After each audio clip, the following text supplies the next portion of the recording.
మా latest videos కోసం మా ఈ తెలుగు న్యూస్ ఛానల్ సబ్స్క్రైబ్ చేసి గంట సింబల్ యాక్టివేట్ చేసుకోండి. ఈ రోజే మొదటి మార్గశిర లక్ష్మీ వారం. పరమ పవిత్రమైన రోజు.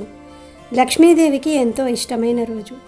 ఈ రోజు ఏమీ చేయకపోయినా సరే రాత్రి 12 లోపు ఈ కథ వింటే చాలు, ఈ రోజుతో మీ సుడి తిరిగిపోతుంది. లక్ష్మీదేవి అనుగ్రహంతో మీ కష్టాలన్నీ కూడా తీరిపోతాయి, సమస్యలన్నీ పోతాయి, అష్టైశ్వర్యాలు సిద్ధిస్తాయి, సంపూర్ణ లక్ష్మీ కటాక్షం లభిస్తుంది, రాజయోగం పడుతుంది. ఇక మీ ఇంట్లో డబ్బే డబ్బు. ఫ్రెండ్స్, ఎంతో అదృష్టం ఉంటే తప్ప ఈ కథను వినలేరు గనుక శ్రద్ధగా ఈ కథను వినండి. చాలామంది స్కిప్ చేసుకుంటూ అక్కడ కొంచెం వింటూ ఉంటారు. అలా కొంచెం వింటే పుణ్యం రాదు గనుక చివరి వరకు ఈ కథను వినండి. అప్పుడే మీకు పూర్తి పుణ్యఫలం దక్కుతుంది. కథ వినే ముందు ఓం శ్రీ మహాలక్ష్మి దేవియే నమః అని ఒక కామెంట్ చేయండి. అలాగే ఈ వీడియోకి ఒక లైక్ కొట్టడం మర్చిపోవద్దు. పూర్వం ఒక అందమైన పల్లెటూరులో వరలక్ష్మి అనే ఒక అమ్మాయి ఉండేది. వరలక్ష్మి అంటే సాక్షాత్తు లక్ష్మీదేవి అంశ అని ఆ ఊరి వాళ్ళు అనుకునేవారు. ఎందుకంటే ఆమె మనస్సు వెన్నలాంటిది, ముఖం కళకళలాడుతూ ఉంటుంది. ముఖ్యంగా ఆమె లక్ష్మీదేవికి పరమ భక్తురాలు. ఆమె పుట్టింట్లో ఉన్నప్పుడు ప్రతి సంవత్సరం మార్గశిర మాసం రాగానే ఎంతో ఆనందపడేది. మార్గశిర మాసంలో వచ్చే ప్రతి గురువారం నాడు ఎంతో నిష్టగా లక్ష్మీ పూజ చేసేది. సూర్యోదయానికి ముందే నిద్రలేచి ఇంటిని శుభ్రం చేసి గడపలకు పసుపు కుంకుమలు రాసి అందమైన ముగ్గులు వేసి లక్ష్మీదేవికి నైవేద్యాలు సమర్పించి పూజించేది. ఆ ఇల్లు ఎప్పుడూ సిరి సంపదలతో తులతూగుతూ ఉండేది. కానీ కాలం ఎప్పుడూ ఒకేలాగా ఉండదు కదా. వరలక్ష్మికి పెళ్లి వయసు వచ్చింది. పక్క ఊరిలో ఉన్న ఒక జమీందారు కుటుంబానికి చెందిన రాజశేఖర్ అనే వ్యక్తితో ఆమెకు వివాహం జరిగింది. రాజశేఖర్ మంచివాడే, కానీ వాళ్ళ అమ్మ గయ్యాలి. గంగమ్మ మాత్రం చాలా కఠినమైన మనిషి. వరలక్ష్మి ఆ ఇంట్లో అడుగుపెట్టిన మొదటి రోజు నుండే గంగమ్మ తన ప్రతాపం చూపించటం మొదలుపెట్టింది. వరలక్ష్మి ఎంత పని చేసినా, ఎంత అనుకువగా ఉన్నా ఏదో ఒక వంక పెట్టి ఆమెను తిడుతూనే ఉండేది. వరలక్ష్మిని పని మనిషి కంటే హీనంగా చూసేది. నీ పుట్టింటి దరిద్రం మా ఇంటికి తెచ్చావా, నీ వల్ల మా ఇల్లు గుల్లవుతుంది అని మాటలతో చిత్రహింసలు పెట్టేది. అయినా సరే వరలక్ష్మి ఓపికగా భరించేది. తన భర్తకు చెప్పుకుని బాధపడేది కాదు. తన కష్టమంతా ఆ లక్ష్మీదేవికే చెప్పుకునేది. అలా కొంతకాలం గడిచింది. మార్గశిర మాసం వచ్చింది. వరలక్ష్మికి చాలా సంతోషం వేసింది. ఈ సంవత్సరం మా అత్తగారింట్లో మార్గశిర గురువార పూజ చేసుకోవచ్చు, అమ్మవారి దయ వల్ల అత్తగారి మనసు మారుతుందేమో అని ఆశపడింది. మొదటి గురువారం రానే వచ్చింది. వరలక్ష్మి ఉదయాన్నే లేచి తలస్నానం చేసి పూజకు సిద్ధమవుతూ ఉండగా గంగమ్మ అక్కడికి వచ్చింది. ఏంటే ఇవన్నీ, ఎవరిని అడిగి పూజలు చేస్తున్నావు? మా ఇంట్లో ఇలాంటి చాదస్తాలు నడవవు. వెళ్ళి పెరట్లో ఉన్న బట్టలు ఉతుకు అని గట్టిగా అరిచింది. వరలక్ష్మి కళ్ళనీళ్లు పెట్టుకుని, అత్తయ్య, ఈ ఒక్కరోజే కదా లక్ష్మీ పూజ చేసుకుంటాను, మన ఇంటికే మంచిది అని బతిమలాడింది. కానీ గంగమ్మ వినిపించుకోలేదు. వరలక్ష్మి చేతిలోని పూల పళ్ళెం లాగి పారేసింది. పూజగది తలుపులు వేసి తాళం వేసింది. వరలక్ష్మి గుండె పగిలినంత పనయింది. ఏడుస్తూ ఇంటి వెనుక ఉన్న పెరట్లోనికి వెళ్ళింది. అక్కడ ఒక పెద్ద మర్రి చెట్టు ఉంది. ఆ చెట్టు కింద కూర్చుని, అమ్మా లక్ష్మీదేవి, నేను నిన్ను పూజించుకోవడానికి కూడా నోచుకోలేదా? నా అత్తగారు నన్ను ఎందుకు ఇంత బాధిస్తున్నారు? నువ్వే నాకు దారి చూపించు తల్లి అని బోరున విలపించింది. సరిగ్గా అదే సమయంలో ఆ మర్రి చెట్టు కొమ్మ మీద ఉన్న ఒక గుడ్లగూబ గట్టిగా అరిచింది. ఆ శబ్దం వినగానే గాలిలో ఒక వింత మార్పు వచ్చింది. వరలక్ష్మి కళ్ళు మూసుకొని ఉంది. అకస్మాత్తుగా ఆమె శరీరంలోనికి ఒక దివ్యమైన శక్తి ప్రవేశించింది. లక్ష్మీదేవి ఆమె శరీరాన్ని ఆవహించింది. మరుక్షణం వరలక్ష్మి కళ్ళు తెరిచింది. కానీ ఆ కళ్ళల్లో ఇప్పుడు దీనత్వం లేదు, ఒక రకమైన ఉగ్రత్వం, తేజస్సు ఉన్నాయి. లక్ష్మీదేవి ఆవహించిన వరలక్ష్మి వేగంగా ఇంటి లోపలికి వచ్చింది. ఇంట్లో కూర్చుని ఉన్న గంగమ్మను చూసి పక్కనే ఉన్న ఒక గట్టి కర్రను చేతిలోనికి తీసుకుంది. గంగమ్మ, ఏంటే పిచ్చి పట్టిందా అని అరిచేలోపే వరలక్ష్మి ఆ కర్రతో గంగమ్మకు దేహశుద్ధి చేయటం మొదలుపెట్టింది. నా భక్తురాలిని ఏడిపిస్తావా? ఆమె పూజను అడ్డుకుంటావా? నీకు ఎంత పొగరు అని గంభీరమైన గొంతుతో అరుస్తూ కొట్టింది. గంగమ్మ భయంతో వణికిపోయింది. అమ్మా, నన్ను క్షమించు, ఇక ఎప్పుడూ వరలక్ష్మిని ఏమీ అనను అని కాళ్ళా వేళ్ళా పడింది. అప్పుడు వరలక్ష్మి శరీరంలో ఉన్న లక్ష్మీదేవి శాంతించి ఆమెను వదిలి వెళ్ళిపోయింది. వరలక్ష్మి స్పృహలోనికి వచ్చి చూసేసరికి తన చేతిలో కర్ర ఉంది. అత్తగారు ఏడుస్తూ మూలుగుతోంది. అత్తయ్య, ఏమయ్యింది? నేను మిమ్మల్ని కొట్టానా? అయ్యో అని కంగారు పడింది. గంగమ్మకు అర్థమైంది అది వరలక్ష్మి కాదు, ఏదో శక్తి అని. కానీ ఆమెలోని అహంకారం మాత్రం చావలేదు. ఇదంతా ఈ పిల్ల నాటకం, దయ్యం పట్టిందని నమ్మించడానికి ఇలా చేసింది అని మనసులో అనుకుంది. కానీ బయటకు మాత్రం భయపడినట్లు నటించింది. ఆ రోజు పూజ జరగలేదు. అలా మొదటి వారం గడిచిపోయింది. తర్వాత రెండవ మార్గశిర గురువారం వచ్చింది. ఈసారి గంగమ్మ ముందుగానే జాగ్రత్త పడింది. వరలక్ష్మిని గదిలో బంధించి తాళం వేసింది. ఈరోజు నువ్వు ఎలా పూజ చేస్తావో చూస్తాను అని సవాలు విసిరింది. వరలక్ష్మి గదిలో ఉండి ఏడుస్తూ అమ్మవారిని ప్రార్థించింది. అప్పుడు గంగమ్మ బయట కూర్చుని టీ త్రాగుతూ ఉండగా ఒక పెద్ద పాము ఎక్కడి నుండో వచ్చి గంగమ్మ కాలికి చుట్టుకుంది. గంగమ్మ గుండె ఆగిపోయినంత పనయింది. అప్పుడు ఆ పాము పడగ విప్పి, ఓసి మూర్ఖురాలా, గతవారం బుద్ధి రాలేదా? వరలక్ష్మిని గదిలో బంధిస్తావా? ఆమెను వదిలిపెట్టి పూజ చేసుకోనివ్వు, లేకపోతే ఇప్పుడే నిన్ను కాటువేసి యమపురికి పంపిస్తాను అని మనిషి గొంతుతో మాట్లాడింది. గంగమ్మ భయంతో గజగజ వణుకుతూ వదిలేస్తాను, ఇప్పుడే వదిలేస్తాను తల్లి అని అరిచింది. పాము మాయమైపోయింది. గంగమ్మ పరుగున వెళ్ళి వరలక్ష్మిని గదిలో నుంచి బయటకు తీసింది. నువ్వు పూజ చేసుకో తల్లి, నన్ను మాత్రం చంపకు అని చెప్పింది. వరలక్ష్మి ఆశ్చర్యపోయినా సంతోషంగా ఆ రోజు పూజ చేసుకుంది. కానీ మనిషి బుద్ధి అంత త్వరగా మారుతుందా? మూడవ మార్గశిర గురువారం వచ్చేసరికి గంగమ్మ భయం తగ్గిపోయింది. ఆ పాము ఏదో యాదృచ్ఛికంగా వచ్చి ఉంటుంది, దానికి మాటలు రావటం నా భ్రమ అయి ఉంటుంది అని సరిపెట్టుకుంది. మళ్ళీ వరలక్ష్మిని సాధించటం మొదలుపెట్టింది. ఈ వారం పూజ చేస్తే కాళ్ళు విరగొడతాను అని బెదిరించింది. వరలక్ష్మి మళ్ళీ కన్నూరి పెట్టుకుంది. అమ్మవారే చూసుకుంటారు అని ధైర్యం తెచ్చుకుంది. ఆ రోజు సాయంత్రం గంగమ్మ ఇంటి బయట నులక మంచం మీద పడుకుని ఉంది. అకస్మాత్తుగా పెరట్లో నుండి ఒక పెద్ద పులి గాండ్రింపు వినిపించింది. చూస్తూ ఉండగానే ఆ పులి గోడ దూకి గంగమ్మ మీదకు దూకడానికి సిద్ధమైంది. గంగమ్మ ప్రాణాలు గాలిలో కలిశాయి. పులి గర్జించింది. ఇది నా మూడవ హెచ్చరిక. వరలక్ష్మి నా బిడ్డ, ఆమెను హింసిస్తే నిన్ను ముక్కలు ముక్కలుగా చీల్చివేస్తాను. ఆమె చేసే పూజ నీ కోసమే, నీ కుటుంబం కోసమే. అది తెలుసుకోకుండా అడ్డుపడుతున్నావు. వచ్చే గురువారం నాటికి నువ్వు మారకపోతే నీకు చావు తథ్యం అని హెచ్చరించి చెట్ల పొదల్లోనికి మాయమైపోయింది. గంగమ్మ స్పృహ తప్పి పడిపోయింది. ఇక చివరి మార్గశిర గురువారం రానే వచ్చింది. 3 వారాలుగా జరిగిన వింతలు, అమ్మవారు ఆవహించటం, పాము, పులి గంగమ్మను భయపెట్టినప్పటికీ ఆమెలోని మూర్ఖత్వం మాత్రం పూర్తిగా చావలేదు. ఇదంతా నా భ్రమ కావచ్చు. ఈ వారం నేను గట్టిగా ఉండి ఆ పూజను ఆపేస్తాను, ఏమవుతుందో చూద్దాం అని అహంకారంతో నిర్ణయించుకుంది. వరలక్ష్మి ఎప్పటిలాగే ఉదయాన్నే నిద్రలేచి భక్తి శ్రద్ధలతో ఇంటిని శుభ్రం చేసి అమ్మవారి పటం ముందు దీపం వెలిగించి పూజ మొదలుపెట్టింది. గంగమ్మ ఆవేశంగా అక్కడికి వచ్చింది. ఓసి, నీకు ఎన్నిసార్లు చెప్పాలి? ఈ పూజలు ఆపమని చెప్పానా లేదా అంటూ వరలక్ష్మి చేతిలోని హారతి పళ్ళెం లాగి కింద పడేయడానికి చెయ్యి ఎత్తింది. అంతే, ఆ క్షణమే ఒక వింత జరిగింది. గంగమ్మ చెయ్యి గాలిలోనే స్తంభించిపోయింది. ఆమె కళ్ళ ముందు ఇల్లంతా కటిక చీకటిగా మారిపోయింది. ఆ చీకటిలో వరలక్ష్మి కనిపించటం లేదు. కానీ ఇంటి గడప దగ్గర ఒక స్త్రీ రూపం కనిపించింది. ఆ స్త్రీ మరెవరో కాదు, సాక్షాత్తు శ్రీ మహాలక్ష్మీదేవి. అమ్మవారు ఇంటివైపు కాకుండా ఇంటి నుండి బయటకు వెళ్ళిపోతున్నట్లుగా గంగమ్మకు కనిపించింది. ఆ లక్ష్మీదేవి వెనక్కి తిరిగి గంగమ్మతో ఇలా అంది. గంగమ్మ, ఇన్నాళ్ళు నా బిడ్డ వరలక్ష్మి రూపంలో నేను నీ ఇంట్లో ఉంటే నువ్వు నన్ను గుర్తించలేకపోయావు. కోడలిని ఏడిపించే ఇంట్లో, స్త్రీ కన్నీరు పెట్టే ఇంట్లో నేను ఒక్క క్షణం కూడా ఉండను.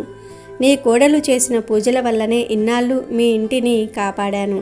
ఇప్పుడు నువ్వు ఆమెను పూజ చేయనివ్వకుండా అడ్డుకుంటున్నావు కాబట్టి నేను ఈ ఇల్లు వదిలి వెళ్ళిపోతున్నాను. ఇక నీ ఇష్టం అని చెప్పి అమ్మవారు అడుగు బయటకు వేసింది. ఆ మాట వినగానే గంగమ్మ గుండె ఆగిపోయినంత పనైంది. లక్ష్మీదేవి వెళ్ళిపోతే ఇల్లు శ్మశానం అయిపోతుందని ఆమెకు అర్థమైంది. ఏమో పశ్చాత్తాపం ఒక్కసారిగా ఆమెను కమ్మేశాయి. అమ్మ వెళ్ళొద్దు తల్లి, నన్ను క్షమించు, నా అజ్ఞానాన్ని మన్నించు అని గట్టిగా అరుస్తూ పరుగున వెళ్ళి ఆ స్త్రీ కాళ్ళ మీద పడింది. ఆమె కాళ్ళు పట్టుకోగానే గంగమ్మకు స్పృహ వచ్చింది. కళ్ళు తెరిచి చూసేసరికి ఆమె వరలక్ష్మి కాళ్ళ మీద పడి ఉంది. ఇల్లంతా చీకటి లేదు. వరలక్ష్మి వెలిగించిన దీపకాంతులతో ఇల్లు కలకలలాడుతోంది. వరలక్ష్మి కంగారుగా, అత్తయ్య ఏమైంది, నా కాళ్ళ మీద పడ్డారు అని అడిగింది. గంగమ్మ కళ్ళల్లో నుండి నీళ్లు ఆగలేదు. ఆమెకు అర్థమైంది అది కల కాదని, అమ్మవారు ఇచ్చిన హెచ్చరిక అని. వరలక్ష్మిలో ఆమెకు ఇప్పుడు కోడలు కనిపించటం లేదు, సాక్షాత్తు ఆ ఇంటిని కాపాడే మహాలక్ష్మి కనిపిస్తోంది. గంగమ్మ వెంటనే లేచి వరలక్ష్మి చేతులు పట్టుకుని, తల్లి నువ్వు నా కోడలివి కాదు, నా ఇంటి మహాలక్ష్మివి. ఇన్నాళ్ళు నా కళ్ళకు పొరలు కమ్మాయి. నీ పూజను అడ్డుకుని నా ఇంటి అదృష్టాన్ని నేనే తన్నించుకున్నాను, నన్ను క్షమించు అని ఏడ్చింది. అప్పుడు కిటికీలో నుంచి శుభం శుభం అన్నట్లుగా ఆ గుడ్లగూబ శబ్దం వినిపించింది. గంగమ్మ స్వయంగా వెళ్ళి ఇంకొక దీపం తెచ్చి వరలక్ష్మి చేతికి ఇచ్చింది. ఆ రోజు పూజ నువ్వు ఒక్కదానివే కాదు, మనమిద్దరం కలిసి చేద్దాం అని చెప్పింది. అత్తో కోడలిద్దరూ కలిసి లక్ష్మీదేవికి హారతి ఇచ్చారు. ఆ రోజు నుండి ఆ ఇంట్లో గొడవలు లేవు, కన్నీళ్లు లేవు. రాజశేఖర్ వ్యాపారం 3 పువ్వులు 6 కాయలుగా సాగింది. గంగమ్మ పూర్తిగా మారిపోయి ప్రతి మార్గశిర గురువారం తనే స్వయంగా అందరినీ పిలిచి పేరంటం చేయటం మొదలుపెట్టింది. లక్ష్మీదేవిని నమ్ముకుంటే మనసులు మారుతాయి, మనుషులు మారతారు, కష్టాలు తీరు సుఖ సంతోషాలు కలుగుతాయని ఆ ఊరి వారందరికీ అర్థమైంది. కాబట్టి స్త్రీని గౌరవించే ఇంట్లో భక్తి ఉన్న చోట లక్ష్మీదేవి స్థిరంగా ఉంటుంది. అహంకారం మనిషిని పతనం చేస్తే భక్తి మనిషిని ఉన్నత స్థానంలో నిలబెడుతుంది. అలాగే ఈరోజు మార్గశిర లక్ష్మీవార వ్రతకథను వింటే చాలు, లక్ష్మీదేవి అనుగ్రహం కలుగుతుంది, కష్టాలనేవి మీ దరి చేరవు, ధన లాభం కలుగుతుంది, అష్టైశ్వర్యాలు సిద్ధిస్తాయి. పూర్వం పరాశర మహాముని, నారద మహాముని ఇద్దరూ కలిసి త్రిలోక సంచారమునకు బయలుదేరినారు. వారలా భూలోకంలో తిరుగుతూ ఒక గ్రామం చేరుకున్నారు. ఆ గ్రామంలో ఆ గ్రామవాసులు బ్రాహ్మణ, వైశ్య, క్షత్రియ, శూద్ర జాతుల వారంతా కూడా వారి వారి ఇండ్లను గోమయంతో అలికి లక్ష్మీదేవి పాదములు ముగ్గులు పెట్టారు. స్త్రీలందరూ తలంటు స్నానములు చేసి కొత్త బట్టలు ధరించి శ్రీ మహాలక్ష్మి పూజ చేస్తూ ఉన్నారు. ఆ రోజు గురువారం అవటం వలన అన్ని జాతుల వారు కడు నిష్ఠతో లక్ష్మీదేవిని గానం చేయుచు పూజలు చేస్తూ ఉన్నారు. ఆ గ్రామవాసుల భక్తి శ్రద్ధలకు నారదుడు ఆశ్చర్యపడి పరాశర మునితో, మహర్షి, బ్రాహ్మణులు మొదలు కడజాతి వరకు అందరూ కడు సంతోషముతో పూజ చేస్తూ ఉన్నారు కదా, వీరు చేస్తున్న వ్రతం ఏమిటో వివరించండి అని కోరుకున్నాడు. అప్పుడు పరాశర ముని చిరునవ్వుతో ఇలా చెప్పసాగాడు. నారద, ఈ దినము గురువారము కదా, గురువారం నాడు చేసే పూజను లక్ష్మీ వ్రతమని అంటారు. సంవత్సరంలోని 12 మాసములలో మార్గశిర మాసం శ్రేష్టమైనది. మార్గశిర మాసంలోని ప్రతి లక్ష్మీవారం అనగా గురువారం లక్ష్మీదేవికి చాలా ఇష్టమైన రోజు. అందులోనూ శుక్లపక్ష దశమి గురువారం కలిసి వస్తే ఆ దినము సుదశ వ్రతం అంటారు. ఈ వ్రతం శ్రీ మహాలక్ష్మీదేవికి మిక్కిలి ఇష్టమైనది అని పరాశర ముని బోధింపగా బ్రహ్మమానస పుత్రుడగు నారదుడు అది ఆలకించి, మహనీయ, ఇంతకు ముందు ఈ వ్రతమును ఎవరైనా ఆచరించారా? వారెట్టి ఫలితములు పొందినారు? ఆ చరితము కూడా వివరింపుము అని వేడుకోగా పరాశరుడు ఇలా చెప్పసాగాడు. నారద, నీవు అదృష్టవంతుడవు. పూర్వం ఈ లక్ష్మీ వ్రతం ఆచరించిన ఒక భక్తిని చరిత్రను తెలియజేయుదును, శ్రద్ధగా ఆలకించి ఆనందింపుము అని చెప్పసాగాను. ఒకప్పుడు లక్ష్మీదేవి శ్రీ మహావిష్ణువుకు సేవలు చేస్తూ, నాదా, ఈరోజు మార్గశిర గురువారం, నా వ్రతం ఆచరించే రోజు గనుక మీరు ఆజ్ఞ ఇచ్చినచో నగరంలో సంచరించి వస్తాను అని ప్రార్థించెను. లక్ష్మి కోరికను మన్నించి విష్ణువు అటులే పోయి రమ్మనెను. అప్పుడు లక్ష్మీదేవి సకలాభరణములు ధరించి పట్టు వస్త్రములు కట్టుకుని వెళ్ళినది.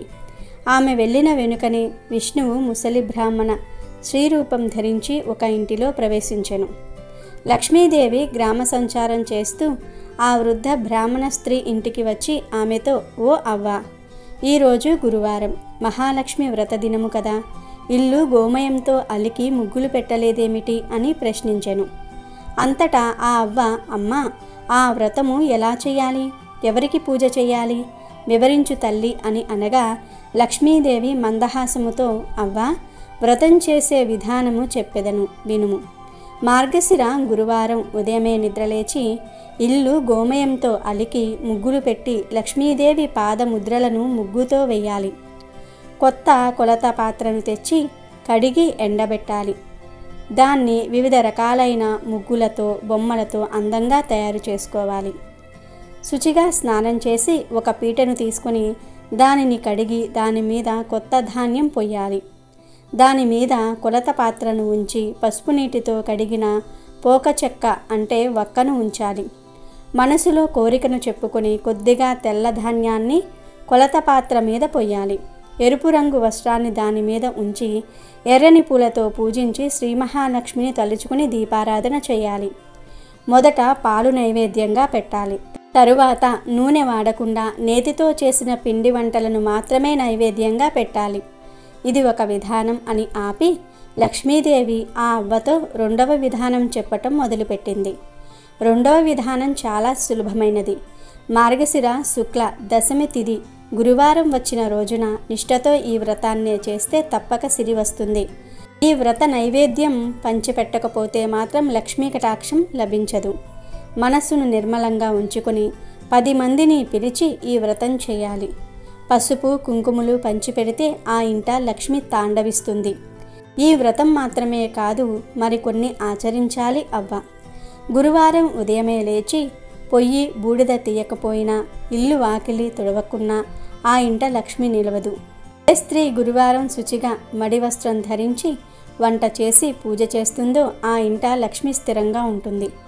ఏ స్త్రీ గురువారం నాడు పిల్లలను తిడుతుందో కొడుతుందో, ఇల్లు వాకిలి చిమ్మదో, అంట్లు కడగదో ఆ ఇంట ఒక్క క్షణం కూడా లక్ష్మి ఉండదు. ఏ స్త్రీ అయితే సాయంకాలం వేళ గడపకు 2000 దీపాలు ఉంచదో ఆ ఇంట లక్ష్మి నిలవదు. అంతేకాదు ఆ ఇంట ధనానికి సంతానానికి హాని కలుగుతుంది. అదేవిధంగా గురువారం ఆనపకాయ, ఉడకని పదార్థాలు, నిషిద్ధ పదార్థాలు తినే ఇంట, శుభ ప్రదేశాలలో తిరగటము, అత్తమామలను దూషించటము, సేవించకపోవటం చేసే స్త్రీ ఇంట లక్ష్మి పాదం కూడా పెట్టదు. భోజనము ముందు తర్వాత కాళ్ళు చేతులు ముఖము కడగని వారి ఇంట లక్ష్మి కనిపించదు. ఇతరులతో మాట్లాడుతూ ప్రతి మాటకు ఏ స్త్రీ అకారణంగా అసందర్భంగా గట్టిగా నవ్వుతుందో ఆ ఇంట లక్ష్మి ఉండదు. ఏ స్త్రీ అందరి చేత అభిమానింపబడుతుందో గౌరవింపబడుతుందో అక్కడ లక్ష్మి ఉంటుంది. ఏ స్త్రీ గురువారం దాన ధర్మాలు పూజలు చేయదో భర్తతో గొడవ పడుతుందో ఆ స్త్రీ పాపాత్మురాలిగా జీవిస్తుంది. గురువారం అమావాస్య సంక్రాంతి అంటే ప్రతి నెల సంక్రమణం జరుగుతుంది. దీనినే సంక్రాంతి అంటారు. ఈ తిథులలో నిషిద్ధ పదార్థాలను అంటే నీచు పదార్థాలను తినే స్త్రీ యమపురి నగరానికి పోతుంది. జ్ఞానంతో ఏ స్త్రీ ఇప్పుడు చెప్పిన ఈ 3 తిథులలో నిషిద్ధ పదార్థాలను తినకుండా నక్తం ఉంటుందో, లక్ష్మిని పూజిస్తుందో ఆ స్త్రీ ఇల్లు ధనధాన్య పుత్ర పౌత్రాదులతో వర్ధిల్లుతుంది. ప్రతి స్త్రీ తాను నిత్యం ఆచరించే పనులు ఆధారంగా చేసుకునే లక్ష్మీ అనుగ్రహం ఉంటుంది. ప్రతిరోజు ఉదయమే నిద్రలేచి ముఖం కడుక్కోవాలి. అలా చేయని స్త్రీ ముఖం చూస్తేనే మహాపాతకాలు కలుగుతాయి. భుజించే సమయంలో పడమర దక్షిణం దిక్కులకు కూర్చుని ముఖం పెట్టి భోజనం చేయకూడదు. అలాగే నిత్య దీపారాధన చేయకుండా ఇంట్లో భోజనం చేయటం తగదు. చీకటి పడిన తర్వాత తలకు నూనె రాయకూడదు. కట్టి విప్పిన బట్టలు, మురికిగా ఉన్న బట్టలను ఎక్కడ పడితే అక్కడ పడవేయటమే పెద్ద దరిద్రం.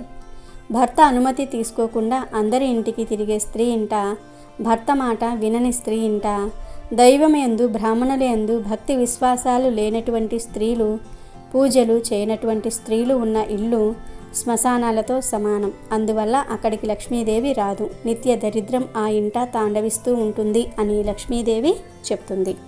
ఆ వృద్ధ బ్రాహ్మణ స్త్రీకి గురువార వ్రతం ఆచరించే విధానం చెప్పి ప్రతి వీధికి ప్రతి ఇంటికి వెళ్ళి చూచినది. అప్పటికి ఏ స్త్రీ కూడా నిద్ర నుండి లేవలేదు. కాలకృత్యములు తీర్చుకొనలేదు. తలలు విరబూసుకొని వంటి మీద బట్ట సరిగ్గా లేక గుర్రు పెట్టి నిద్రపోతూ ఉన్నారు. వారందరినీ లక్ష్మీదేవి చూసి అసహించుకొని ఒక మూల పల్లెకు వెళ్ళినది. ఆ పల్లెకు ఒక మూల ఒకానొక బీద హరిజన స్త్రీ ఉంది. ఆమె ఆ దినము ప్రాతకాలమునే నిద్రలేచి గోమయము తెచ్చి ఇల్లు వాకిలి శుభ్రం చేసుకొని బియ్యపు పిండితో ముగ్గులు పెట్టి లక్ష్మీ పాదముల చెంత దీపములు పెట్టి బియ్యం ఉంచి ధూప దీప నైవేద్యములు సమర్పించి పద్మాసనములో కూర్చుండి లక్ష్మిని ధ్యానించుచూ ఉండెను. లక్ష్మీదేవి వెళ్ళుసరికి ఆ స్త్రీ భక్తితో పూజలు చేయుచూ ఉన్నందున మహాలక్ష్మి సంతోషించినది. పరిశుభ్ర స్థలమున తన 2 పాదములు ఉంచి ఆమెతో, ఓ భక్తురాలా, నేటితో నీ కష్టములు తీరగలవు. నీ నిశ్చల భక్తికి నేను సంతోషించి తిని, నీకేమి కావలేనో కోరుకొనుము అని అన్నది లక్ష్మీదేవి. శ్రీ మహాలక్ష్మి సాక్షాత్తు దర్శనం చూడగానే ఆమె నోట మాట రాక ఏ వరమును కోరుకొనలేక అలా ఉండిపోయింది. అప్పుడు మరలా లక్ష్మీదేవి ఇలా అన్నది, నీవు బ్రతికి ఉన్నన్నాళ్ళు అష్టైశ్వర్యములతో తులతూగుదువుగాక. జన్మాంతరమున నీవు వైకుంఠమునకు వచ్చుదువుగాక. ఆ వ్రతమును చేయుచూ ఉండుము. నీకు శ్రీహరి అనుగ్రహము కూడా కలుగును అని చెప్పెను.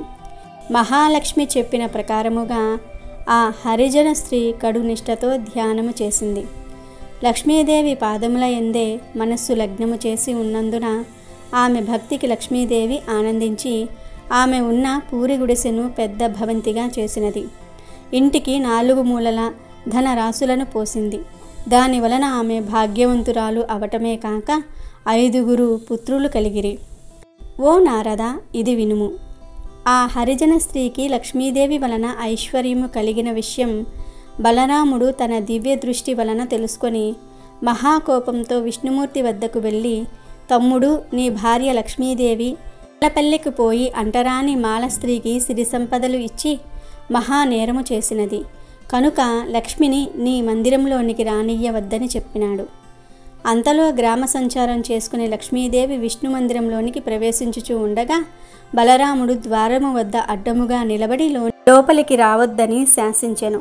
ఆ సమయంలో అతని కండ్లు శరీరము ఎర్రబడిపోయెను. పండ్లు పటపట కొరుకుతూ ఉండెను.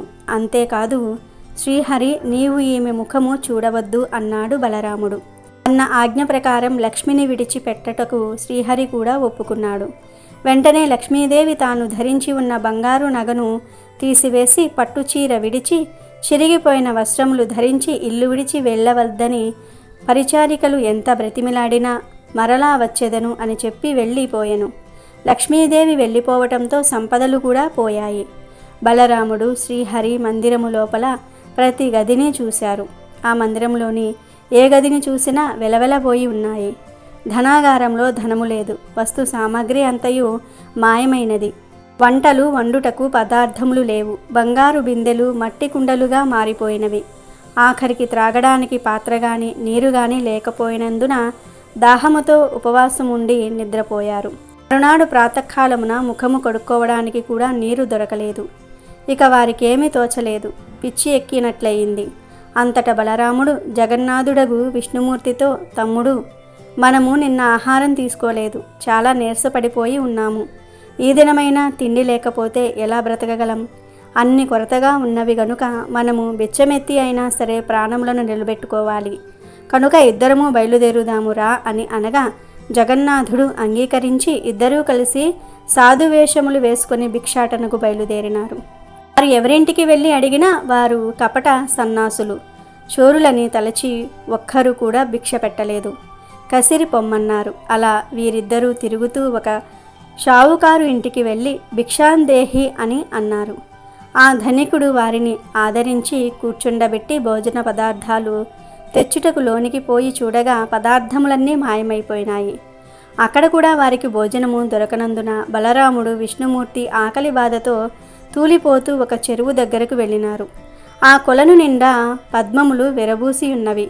సరే, వీటి తూటు కాయలను తిని ఇప్పటి ఆకలి బాధ తీర్చుకుందామని చెరువులో దిగగా ఆ చెరువు నీరంతా ఎండిపోయెను. ఇంకా చేసేదేమీ లేక నీరసంతో వెళ్ళిపోయినారు. అలా వెళ్ళగా వారికి ఒక తపశ్శాలి కుటీరము కనబడినది.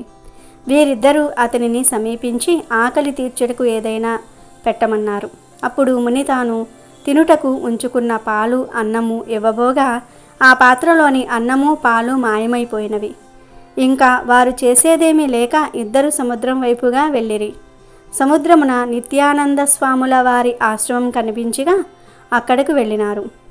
అక్కడ అన్న వస్త్రములకు లోటు లేదు. ఎవరైనా ఆశ్రమంలో ఎన్ని దినములు ఉండినను ఎంత భుజించినను అక్షయ పాత్ర వలె తరగదు. కానీ బలరామ జగన్నాథ స్వాములు అక్కడికి వెళ్ళగానే లక్ష్మీదేవి ఏ పదార్థము లేకుండా చేసినది. తీక్షణమైన సూర్యుని తాపమునకు విష్ణువు సొమ్మసిల్లి పడిపోయాడు. బలరాముడు తమ్మునికి సేద తీర్చెను. అక్కడ నుండి బయలుదేరి అన్నదమ్ములిద్దరూ కూడా మరి ఒక భవనము చేరుకున్నారు. అది లక్ష్మీదేవి నివసిస్తున్న భవనం. చాలా దినముల నుండి తిండి లేక నీరసించి ఉన్న వారిద్దరినీ లక్ష్మీదేవి చూసినది. జాలి కలిగినది. వెంటనే ఆమె స్వయంగా పిండి వంటలతో భోజనం తయారు చేసి దాసీల చేత వారికి స్నానంనకు నీరు పెట్టించి కత్తెల ద్వారా వారికి భోజనం వడ్డించెను. వారు సంతృప్తిగా కడుపు నిండా భుజించి బయటనున్న అరుగు మీద విశ్రమించారు. కానీ వారికి నిద్ర పట్టలేదు. ఆ ఇల్లు, ఆ ప్రాంతం, ఆ వంటకములు అన్నీ వింతగా తోచినవి. అంతలో ఒక చెలికత్తె వచ్చి, స్వాములారా, మీదే గ్రామము, ఎక్కడి నుండి ఎక్కడికి పోవచ్చు ఉన్నారు? మీకు భార్య బిడ్డలు ఉన్నారా? ఇలా ఎందుకు తిరుగుతున్నారు అని అడుగగా ఏమి చెప్పాలో తెలియక వారు ఒకరి ముఖం ఒకరు చూసుకున్నారు. అప్పుడు శ్రీహరి ఇట్లు చెప్పినాడు, ఇతడు నా అన్న బలరాముడు, నేను శ్రీహరిని.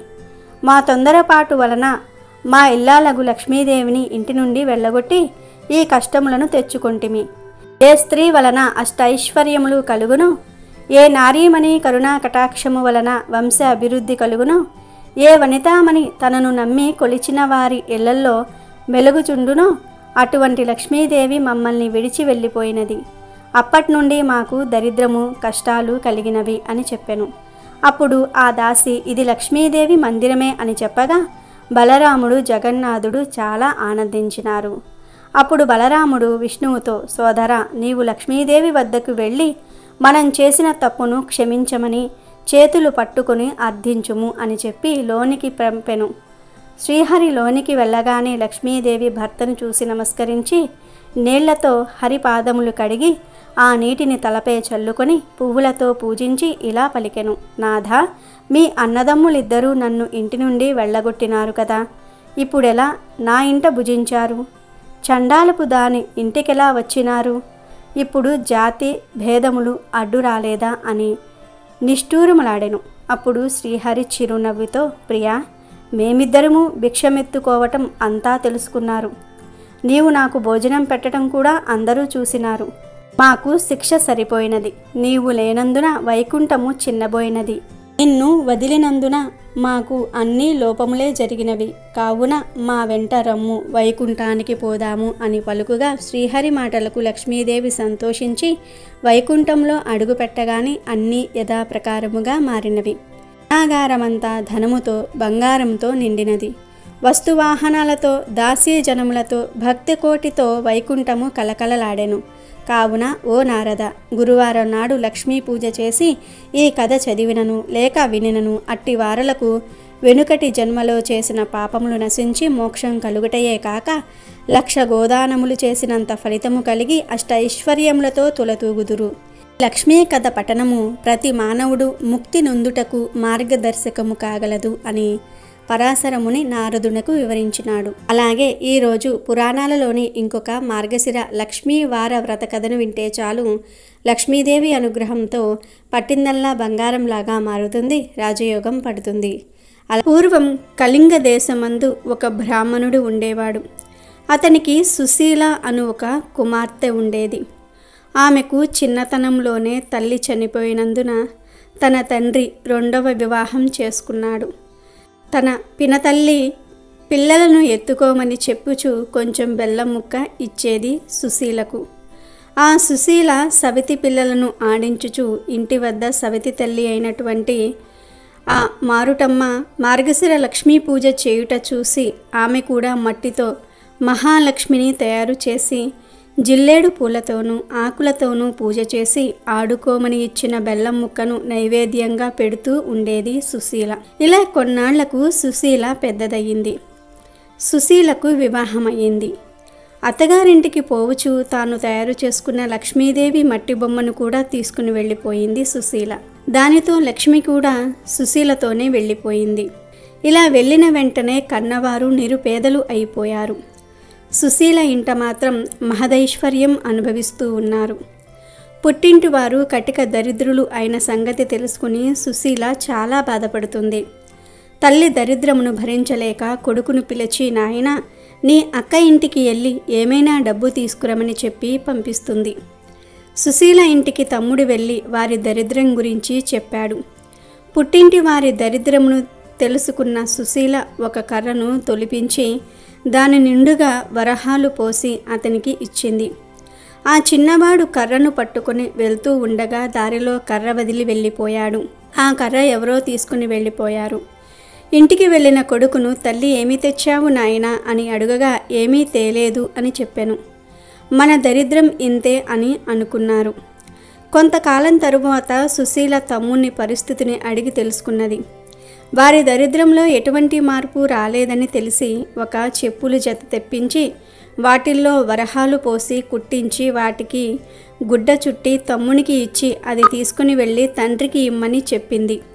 సరే అని ఆ పిల్లవాడు చెప్పులను మూటలో కట్టి తీసుకుని వెళ్తూ ఉన్నాడు. మార్గ మధ్యలో దాహం వేసి ఒక చెరువు గట్టున మూటను పెట్టి నీరు త్రాగి వచ్చేసరికి వాటిని ఎవరో తీసుకుని పోయారు. జరిగిన విషయం తల్లికి చెప్పాడు పిల్లవాడు. తల్లి జరిగినది తెలుసుకుని దరిద్రం మనకు ఇలా ఎందుకు ప్రాప్తి చెందుతుందో అని బాధపడెను. మళ్ళీ కొన్నాళ్లకు కొడుకును పంపుతూ, ఈసారి అయినా సరే అక్క ఇచ్చినవి జాగ్రత్తగా తీసుకురమని చెప్పాను. తర్వాత తమ్ముడు సుశీల దగ్గరకు వెళ్ళి, అక్కకు పరిస్థితి ఇది వరకులానే ఉంది అని చెప్పాను.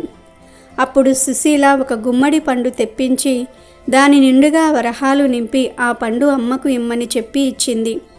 సరే అని తీసుకొస్తూ ఆ పిల్లవాడు సాయ సమయంలో ఒక చెరువు వద్దకు వచ్చి గుమ్మడి పండును గట్టు మీద పెట్టి సాయం సంధ్యా వందనం చేస్తూ ఉన్నాడు. ఇంతలో ఒక బాటసారి వచ్చి పండు బాగున్నదని తీసుకుని పోయాడు. ఆ కుర్రాడు గట్టు మీదకొచ్చి పండు వెతకగా పండు లేదు. ఏమీ చేసేది లేక ఇంటికి వెళ్ళాడు. తల్లి, ఏమి తెచ్చితివి అని అడుగగా జరిగింది చెప్పెను. తల్లి విచారించింది. కొన్నాళ్లకు తల్లి పిల్లలను ఇంటి దగ్గర ఉంచి తానే కూతురు దగ్గరకు వెళ్ళింది. తల్లిని చూసి సుశీల వారి దరిద్రం తెలుసుకొని చింతించి మార్గశిర లక్ష్మీవారం రాబోతూ ఉంది. ఆ మార్గశిర లక్ష్మీవార నోము నోస్తే ఐశ్వర్యం వచ్చునని చెప్పెను. మార్గశిర లక్ష్మీవారం రానే వచ్చింది. అప్పుడు సుశీల అమ్మతో, అమ్మా, ఈరోజు మార్గశిర లక్ష్మీవారం, నోటిలో ఏమీ వేసుకోకు, మనం వ్రతం చేసుకుందాం అని చెప్పెను. దానికి ఆ తల్లి కూడా అలానే, నేను ఏమైనా చిన్నపిల్లనా, ఎందుకు తింటాను అని చెప్పి పిల్లలకు చద్ది అన్నం కలుపుతూ నోట్లో ఒక ముద్ద వేసుకుంది. తర్వాత కూతురు వచ్చి, అమ్మ స్నానం చేయి, వ్రతం చేసుకుందాం అన్నది. అప్పుడు తల్లి జరిగింది చెప్పింది. దాంతో ఆ వారం కూతురు మాత్రమే మార్గశిర లక్ష్మీవార వ్రతం చేసుకుంది. ఆ తర్వాత రెండవ మార్గశిర లక్ష్మీవారం వచ్చింది. అప్పుడు కూతురు తల్లితో, అమ్మ రెండవ వారం వ్రతం చేసుకుందాం అన్నది. తల్లి కూడా సరే అంది. కానీ పిల్లలకు తలకు నూనె రాస్తూ తాను కూడా రాసుకుంది తల్లి. మార్గశిర లక్ష్మీవార వ్రతం చేసేవారు తలకు నూనె రాసుకోకూడదు అనేది నియమం. దానితో తల్లికి ఆ వారం కూడా వ్రతం వీలు కాలేదు. మరుసటి వారం అనగా తర్వాతి మార్గశిర లక్ష్మీవారం రోజు సుశీల అమ్మతో, అమ్మ ఈ వారమైనా సరే జాగ్రత్తగా ఉండమని చెప్పింది. సరే అంది తల్లి. కానీ పిల్లలకు తల దువ్వుతూ తాను దువ్వుకుంది. మార్గశిర లక్ష్మీవార వ్రతం చేసేవారు తల దువ్వుకోకూడదు అనేది నియమం. కాబట్టి ఆ వారం కూడా తల్లికి వ్రతం చేయటం కుదరలేదు. కూతురు మాత్రమే చేసుకుంది. 4వ మార్గశిర లక్ష్మీవారం వచ్చింది. అప్పుడు సుశీల ఈసారైనా జాగ్రత్తగా ఉండమని తల్లికి చెప్పి తల్లి ఏ పని చేయకుండా ఉండడానికి ఒక గోతిలో కూర్చోబెట్టింది. పని అయిన తర్వాత అమ్మను తీసుకుని వచ్చి స్నానం చేసి పూజ చేసుకుందాం అని పిలువగా తల్లి, పిల్లలు అరటి పండు తిని నేను కూర్చున్న చోట అరటి తోలు వేశారు, నేను ఏమీ తోచక అది తిన్నా అని చెప్పింది. అయ్యో అని తలచి కూతురు పూజ చేసుకుంది. 5వ వారం మార్గశిర లక్ష్మీవారం ఆఖరి వారం వచ్చింది. అప్పుడు సుశీల తల్లిని తన కొంగుకు కట్టుకొని పని పూర్తి చేసుకొని తల్లితో స్నానం చేయించి వ్రతం చేయించుకుంది. పూర్ణాలు కుడుములు తల్లితో నైవేద్యం పెట్టించింది. కానీ మహాలక్ష్మి సుశీల పెట్టిన పూర్ణము కుడుములు స్వీకరించింది. తల్లి పెట్టిన పూర్ణం కుడుములు స్వీకరించక దూరంగా వెళ్ళిపోయింది. అప్పుడు సుశీల లక్ష్మీదేవితో, ఏమి అమ్మ అలా వెళ్ళిపోతూ ఉన్నావు అని అడుగుతుంది. దానికి లక్ష్మీదేవి సుశీలతో, నీ చిన్నతనంలో నువ్వు బొమ్మలతో ఆడుకుంటూ ఉంటే మీ అమ్మ నిన్ను చీపురుతో కొట్టింది, అందుకే వెళ్ళిపోతూ ఉన్నా అని చెప్పింది. అప్పుడు సుశీల తన తల్లి చేసిన దానికి క్షమించమని ప్రార్థించింది. లక్ష్మీదేవి మళ్ళీ నీ తల్లితో వ్రతం చేయించు అని చెప్పి అదృశ్యమయ్యింది. సరే అని మొదటి వారం పులగము, రెండో వారం అట్లు తిమ్మన్నం, మూడవ వారం అప్పాలు పరమన్నం, నాలుగవ వారం చిత్రాన్నం గారెలు, పుష్యమాసంలో మొదటి వారంలో పూర్ణము కుడుములు వడ్డించి తల్లితో నోము నోయించింది సుశీల. వ్రత అక్షింతలు తల మీద వేసుకున్నారు. అప్పట్నుండి తల్లికి సకల సంపదలు కలిగి అంత్యమందున విష్ణు లోకమునికి వెళ్ళెను. కాబట్టి ఆ లక్ష్మీదేవిని భక్తితో ఆరాధించిన వారికి ఆలస్యమైన సంపదలు తప్పక లభిస్తాయి. అలాగే ఈరోజు ఇంకొక మార్గశిర లక్ష్మీవార వ్రత కథను వింటే చాలు, లక్ష్మీదేవి మీ ఇంట్లో తిష్ట వేసుకుని కూర్చుంటుంది. సకల సంపదలు లభిస్తాయి, ఆర్థిక సమస్యలు దరిచేరవు, మీకు అన్ని శుభాలే జరుగుతాయి. రాష్ట్ర అనే దేశాన్ని భద్రశ్రవ అనే రాజు పాలిస్తూ ఉండేవాడు. ఆ రాజు మహా పరాక్రమవంతుడే కాక విద్వాన్ వేదాంతుడు. అతని భార్య పేరు సురత్ చంద్రిక. ఆమె మంచి సౌందర్యవతే కాక గొప్ప పతివ్రతగా పేరుగాంచింది. ఆ రాజు రాణికి 8 సంతానం కలరు. వారిలో 7 కుమారులు, 1 కుమార్తె. ఆ కుమార్తె పేరు శ్యామబాల. ఒకరోజు శ్రీ మహాలక్ష్మీదేవి తన మనసులో ఇలా అనుకుంది, నేను ఎప్పుడు ఆ రాజు ఇంట్లో వెలుస్తాను అని మనసులో అనుకుంది.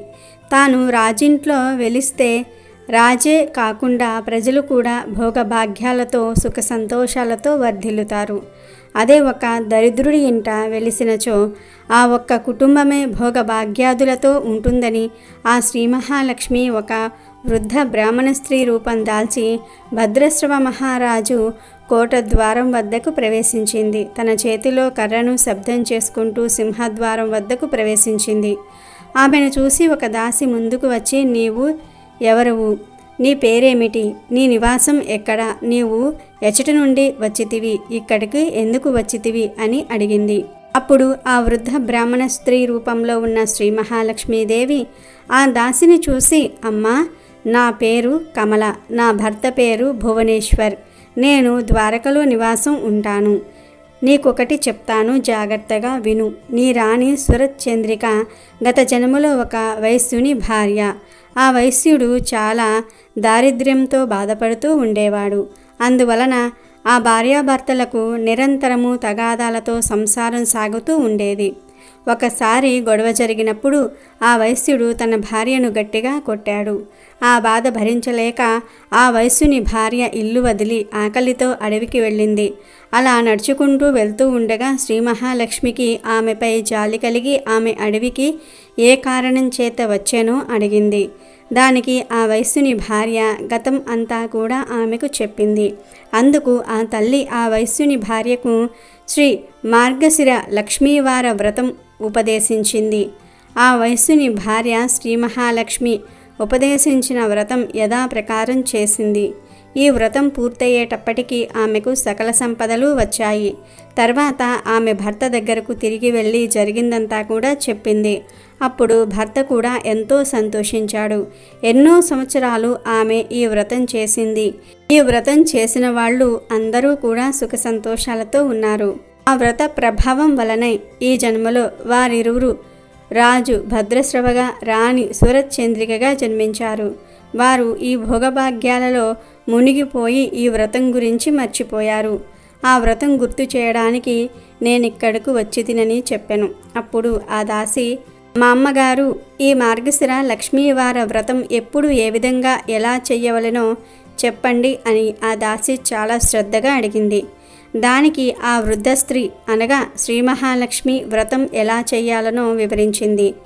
మార్గశిర మాసం మొదటి లక్ష్మీవారం నుండి శ్రీ లక్ష్మీ నారాయణులను పూజించి మంచి పక్వాన్నం నైవేద్యం పెట్టి, ఓ మహాలక్ష్మి తల్లి, ఈరోజు నా యథాశక్తితో పూజ చేస్తూ ఉన్నాను. ఇప్పుడు నువ్వు ప్రత్యక్షమవ్వు, నన్ను అనుగ్రహించు అని లక్ష్మీదేవిని ప్రార్థించి నైవేద్యం పెట్టిన ప్రసాదం కొంచెం బ్రాహ్మణుడికి పెట్టి మిగిలినది కుటుంబ సభ్యులందరూ కూడా తినాలి. మార్గశిర మాసం గురువారం ఈ ప్రకారం పూజ చేయాలి. ఆఖరి వారం బ్రాహ్మణుని చేత వ్రతం చేయించుకొని దక్షిణ తాంబూలం ఇవ్వాలి. ఇలా వృద్ధ బ్రాహ్మణ స్త్రీ చెప్పిన మాటలు విన్న దాసి, మామగారు, నా వల్ల మీకు ఆలస్యమైంది అని చెప్పి ఆ దాసి వృద్ధ స్త్రీకి సాష్టాంగ నమస్కారం చేసి, మామగారు, నేను వెళ్ళి రాణిగారిని తీసుకుని వస్తానని ఆ దాసి సురత్ చంద్రిక వద్దకు వెళ్ళింది. సురత్ చంద్రికతో ఆ దాసి వృద్ధ స్త్రీ చెప్పిన పూర్వజన్మ వృత్తాంతమంతా కూడా చెప్పుకువచ్చింది. ఆ మాటలు విన్న సురత్ చంద్రిక, వృద్ధ స్త్రీ నాకు చెప్పటమేమిటి అని కోపంతో అంతఃపురం నుండి బయటకు వచ్చింది. ఐశ్వర్యంతో భోగభాగ్యాలతో మునిగిన ఆమె గర్వంతో బ్రాహ్మణ స్త్రీ వద్దకు వచ్చి చాలా కోపంతో, గత జన్మలో వృత్తాంతమంతా ఇప్పుడు ఎందుకు జ్ఞాపకం చేస్తున్నావు? ఇక్కడ నుండి వెళ్ళిపో అని చేతిలో కర్రను లాక్కొని కర్రతో తన్ని అవమానపరిచింది. దానికి ఆ వృద్ధ స్త్రీ, ఓ దుష్టురాలా, నువ్వు దేనిని చూసుకొని ఇంత గర్వంతో మిడిసిపడుతున్నావు అని ఆ వృద్ధ స్త్రీ గట్టిగా గర్జించింది. నీవు నన్ను పొమ్మని చెప్పేదేమిటి? నీ ముందే నేను వెడలిపోతున్నాను. నీవు నన్ను అవమానించావు, నేను వెళ్ళిన వెంటనే నీకు తెలిసి వస్తుంది అని అంటుంది. అప్పుడు రాణి, నువ్వు నన్ను శపించడానికి నీవేమన్నా లక్ష్మీదేవి అనుకుంటున్నావా అని సురత్ చంద్రిక కోపంతో ఆ వృద్ధ స్త్రీ చేతిలో కర్ర తీసుకొని అవతలకు పారేసింది. అప్పుడు వృద్ధ స్త్రీ రూపంలో ఉన్న లక్ష్మీదేవి లేచి నిలుచుని కుంటుకుంటూ మూలుగుతూ వెళ్ళిపోయింది. అలా ఆమె వెళుతూ ఉండగా దారిలో శ్యామబాల నిలబడి ఉంది. ఆ వృద్ధ స్త్రీని చూసిన శ్యామబాల, మామగారు, ఏమైంది మీకు అని అడిగింది. దానికి లక్ష్మీదేవి రాజకోట వద్ద జరిగిందంతా కూడా ఆ రాజకుమారికి వివరించింది. అమ్మగారు, జరిగిన దానికి నేను క్షమాపణ కోరుతూ ఉన్నాను అని 2 చేతులు జోడించి ఆవేశంతో అడిగింది. ఆమెపై లక్ష్మీదేవికి దయ కలిగింది. అప్పుడు వృద్ధ స్త్రీ శ్యామబాలకు శ్రీ మహాలక్ష్మి వ్రతం గురించి చెప్పింది. వ్రత విధానం చెప్పిన రోజే మార్గశిర మాసం మొదటి గురువారం. శ్యామబాల చాలా భక్తి శ్రద్ధలతో ఆ వ్రతం చేసింది. సిద్ధేశ్వర్ అనే రాజుకు మాలాధర్ అనే కొడుకు కలడు. కొంతకాలానికి శ్యామబాలకు మాలాధర్కు వివాహమయ్యింది. శ్యామబాల తన భర్తతో రాజవైభవములతో సిరి సంపదలతో తులతూగుతోంది. లక్ష్మీదేవి కోపగించి వెళ్లటంతో భద్రశ్రవరాజు సిరి సంపదలంతా కూడా పోయి వారికి దారిద్ర్యం పట్టుకుంది. పూటకు తిండి లేక, ఒంటికి బట్టలేక చాలా దారిద్ర్యంతో బాధపడుతూ ఉన్నారు. ఒకరోజు శరత్ చంద్రిక ఆమె భర్తతో, స్వామి, దరిద్రం వల్ల బ్రతకటం కష్టంగా ఉంది. మన అల్లుడు మాలాధర్ రాజుగా ఉన్నాడు కదా, మీరు వెళ్ళి మన పరిస్థితి చెప్పండి, అతనికి తోచింది ఇస్తే తీసుకుని రండి అంది. సురత్ చంద్రిక అన్న మాటలు భద్రశ్రవకు నచ్చాయి. మరునాడే అతడు అల్లుడి రాజ్యానికి పయనమయ్యాడు. అతడు దారిలో ఒక నది ఒడ్డున ఆగి విశ్రాంతి తీసుకున్నాడు. అక్కడికి నీరు తీసుకొని పోవుటకు వచ్చిన శ్యామబాల దాసీలకు భద్రశ్రవ కనిపించాడు. ఆ దాసికి అతని ముఖం చూస్తే రాజులాగా, వేషం చూస్తే బికారిలాగా అనిపించింది. మీరు ఎవరు, ఎక్కడి నుండి వచ్చారు అని అడిగింది. దానికి అతడు, ఒకప్పుడు నేను సౌరాష్ట్ర దేశపు రాజు భద్రశ్రవణ్ణి అని చాలా కష్టంతో అన్నాడు. అప్పుడు ఆ దాసి, అయ్యో భద్రశ్రవ అంటే ఇతడు మా శ్యామబాల రాణిగారి తండ్రి అని పరుగున వెళ్ళి శ్యామబాలకు చెప్పింది. శ్యామబాల వెంటనే దాసితో వస్త్రాలు, నగలు, ఒక గుర్రం ఇచ్చి తన తండ్రిని సకల మర్యాదలతో తీసుకురమ్మని ఆజ్ఞ ఇచ్చింది. శ్యామబాల తన తండ్రికి పంచభక్ష పరమాన్నాలతో భోజనం పెట్టింది. సకల మర్యాదలు చేసింది. తండ్రి వెళ్ళేటప్పుడు ఒక బిందె నిండా ధనం ఇచ్చింది. ఆ రాజు ఆ బిందె నిండా ధనం తీసుకుని తన దేశం వచ్చేశాడు. ఇదిగో నీ కుమార్తె బిందె నిండా ధనం ఇచ్చిందని సురత్ చంద్రికను పిలిచాడు. ఆమె ఆ బిందె మూత తీసి తొంగి చూసింది. శరత్ చంద్రిక ముఖం నల్లబడింది. బిందెలోని ధనమంతా బొగ్గులాగా మారాయి. లక్ష్మీదేవి కోపం వల్ల అలా జరిగింది. కొన్ని రోజుల తర్వాత సురత్ చంద్రిక తన కూతురు ఇంటికి వెళ్ళింది. ఆ రోజు మార్గశిర మాసంలో 3వ గురువారం అయిపోయి 4వ గురువారం. శ్యామబాల ప్రతి గురువారము ఏ విధంగా పూజ చేసిందో ఆ గురువారం కూడా అదే విధంగా పూజ చేసింది. తన తల్లిని ఎంతో బ్రతిమాలి ఆమె చేత కూడా ఈ వ్రతం చేయించింది. వ్రతమయ్యాక తిరిగి తల్లిని పంపించింది. శరత్ చంద్రిక తన రాజ్యానికి వచ్చేటప్పటికి ఆమెకు పోయిన ఐశ్వర్యమంతా కూడా వచ్చింది. లక్ష్మీ వ్రతం చేయటం వల్ల అలా జరిగింది. కొన్ని రోజుల తర్వాత శ్యామబాల తన పుట్టింటికి వచ్చింది. తన కూతురు తండ్రికి ధనానికి బదులు బొగ్గులు ఇచ్చింది. మనకేమీ ఇవ్వలేదన్న కోపం సురత్ చంద్రిక మనసులో పెట్టుకుంది. దాంతో శ్యామబాలను ఎలా ఉన్నావని కూడా ఎవ్వరూ అడగలేదు. అందుకు ఆమెకు అవమానంగా అనిపించింది. అప్పుడు శ్యామబాల తన తల్లిపై కోపగించకుండా పుట్టింటి నుండి చిటికెడు ఉప్పు తీసుకుని వెళ్ళింది.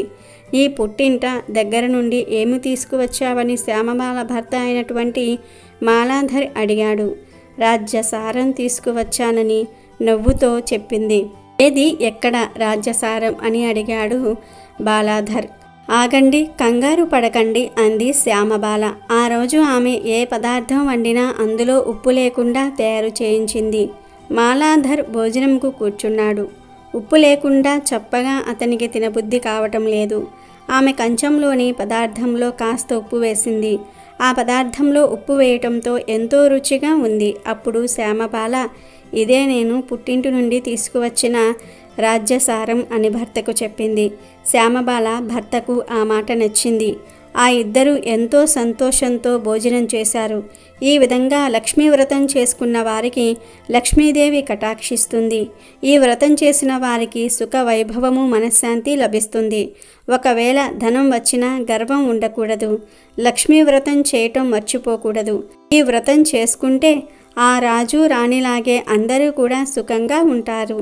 ఈ వ్రత కథ విన్న వారికి దుఃఖ దారిద్ర్యాలు తొలగి దీర్ఘాయువు ఆరోగ్యాది సంతతి లభించి మనసులో గల సకల కోరికలు తీరిపోతాయి. కాబట్టి ఈరోజు రాత్రి 12 లోపు ఈ కథలు వింటే చాలు, ఈ రోజుతో మీ సుడి తిరిగిపోతుంది.